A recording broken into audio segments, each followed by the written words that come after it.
American Manganese, Inc., a company out front in the billion-dollar potential of recycling lithium-ion batteries. The patented Recyclico process is a proven solution, putting American Manganese in a prime position to capture a huge market share of the battery recycling market. Lithium-ion battery recycling has been brought to you by American Manganese, Inc., U.S. trading symbol AMYZF, and in Canada, AMY. The preceding may contain forward-looking statements which may not be realized.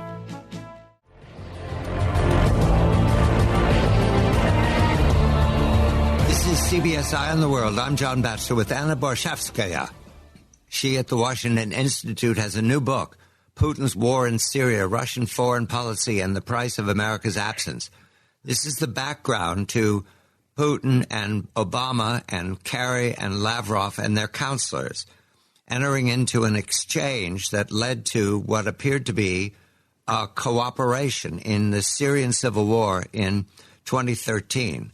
But we're now in December of 1979, and this is critical to understand how Mr. Putin and his Kremlin counselors are going forward in Syria now.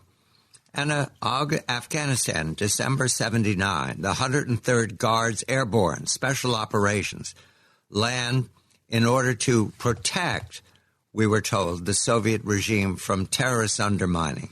This is critical not only because Soviets will spend years in Afghanistan before the ignominious retreat, similar to what we've witnessed in America, but also because this, I understand from your reporting, becomes the chrysalis of the Russian allegation that the United States created al-Qaeda, that the United States is responsible for terrorism. It begins here in Afghanistan. Is that correct, Anna? Right. And two things to point out, 2 points on this. First, the reason why I talk about Afghanistan is because if you look at the initial stages of the Russian-Syria intervention, many analysts predicted that Russia will find itself in a quagmire, that it will be another Afghanistan for Russia. The sort of the ghost of Afghanistan had arisen almost immediately. But if we look at how the Soviets handled Afghanistan, it is in fact a fundamentally different way of handling an intervention than from the way Putin has handled Syria. And so what the Syria intervention shows, this is really a key point, that it was designed precisely to avoid another Afghanistan. And in fact, it shows a number of key lessons learned from some of those failures. And of course, the other is, as you say, Putin's claim that the United States created al-Qaeda and that it stands behind other terrorist groups does originate. The claim originates in this time period, but and I talk about this in the book in more detail. It's somewhat anachronistic claim.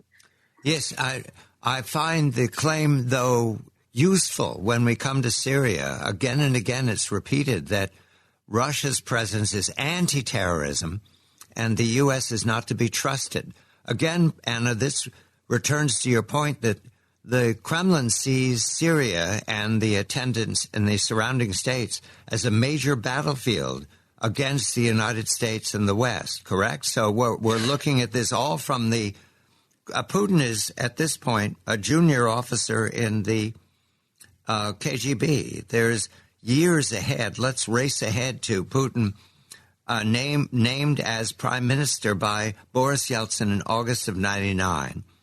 In December of 99, Yeltsin resigns, making Vladimir Putin eligible to become president. At this point, can we characterize the Soviet failure as complete? Or were they maintaining conversations with Syria and with other aspects of the Soviet empire? Did it just all fly apart, Anna? Sure. And to start with your first point, I think that's exactly right. The fact of the matter is Putin had seen Syria and broader engagement with the Middle East as part of a great power competition. It was geopolitics. And whereas the United States had sort of reshifted its priorities since 2001 towards counterterrorism, from Putin's perspective, geopolitics continued to be the key defining feature of world affairs. And so I think, again, both sides were looking at this issue and through fundamentally different lenses. When Putin became first interim president and then president, you saw some of first of all, even, let me even backtrack a little bit more. Russia's contacts with Syria never truly ended. Certainly in the 1990s, Russia reduced its presence in the Middle East, but ultimately they never fully severed their contacts, their connection.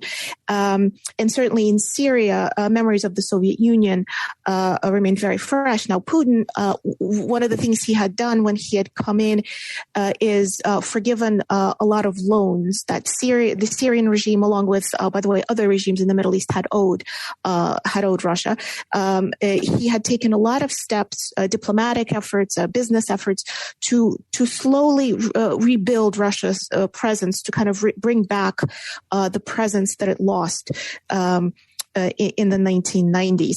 And your point about terrorism also is so important because if you look at some of the earlier speeches Putin gave, if we think back about the Beslan tragedy, specifically in Russia, Putin gave a speech where he basically indirectly blamed the United States for funding terrorism. So he does seem to be guided by this erroneous belief that the United States is out to get Russia. And this belief appears very early into his tenure as president. Let's get to the second Chechen war, just because it becomes a predicate also for the Syria conflict.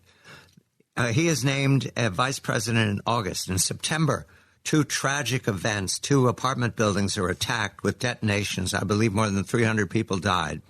It was blamed on the Chechens, and this led to the all-out assault on Chechnya, which was also a massacre, but there were heavy casualties on both sides. What I take from your reporting is that Putin learned that that was not the way forward. Heavy-handedness was not useful.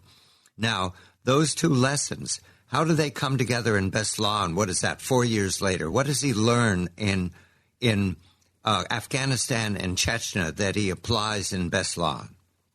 Sure. Well, one of the key things he says in the Beslan speech is he said, we were weak. We were weak, and the weak get beaten. And it is in this speech where he also says that again, he doesn't directly name the United States or the West, but everybody understood that that's who he means. He says there are forces out there, those out there who look to weaken Russia, to break it apart.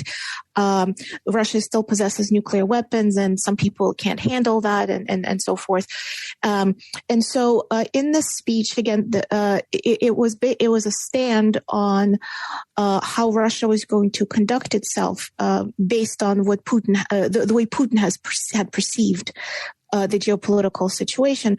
Unfortunately, again, rather than the tragedy of Beslan is that it was the Russian security services that have mishandled the hostage crisis, and in fact, it was mothers of children who died in that terrorist act blame the Russian government for mishandling the situation. So that herein lies the ultimate tragedy. Rather than looking at what could have been done differently internally, Putin looked externally. Looks for external enemies. Anna Borshevskaya is the author of the new book, Putin's War in Syria, Russian Foreign Policy and the Price of America's Absence. We're now turning to Syria itself, what Mr. Putin learned as a junior officer watching the Soviet Union fall apart, Afghanistan and the huge casualties that undermine confidence in the regime, even the Second Chechen War, which also led to casualties and undermined credibility. Mr. Putin takes all those lessons, and we come to Syria.